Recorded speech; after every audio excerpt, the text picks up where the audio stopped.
What are some of the morning rituals that you do as a way to So cultivate that discipline, exercise the muscle, so then you are in control, quote unquote, in control, even though control is an illusion, but you're more sovereign in the way that you want to go after your life. So the very first thing I do before I get out of bed, or when I get out of bed, is I put my right foot down on the floor. And I'm symbolically sending a message to myself that I'm getting off on the right foot. I believe that morning ritual of how you set the world.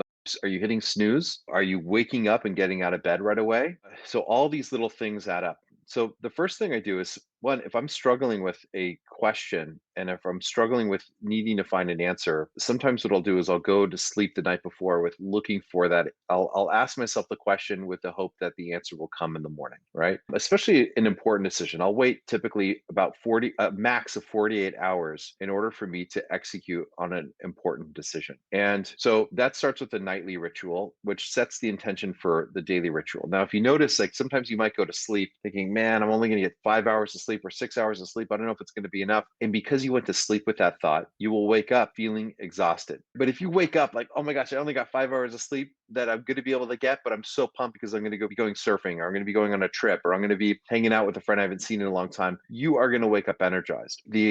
My final exam at the Ayurvedic Institute with Dr. who I learned with. There's an amazing documentary on him called The Doctor from India that's available on Amazon. It just came out recently. And in my final exam, I was asked the question, and by the way, everyone was preparing, staying up late at night. My final exam question was, what is karma? And I could have given a textbook answer that we studied, that we learned. But I said, how we think today and how we act today impacts how we think and how we act tomorrow. So this is the rolling definition of karma.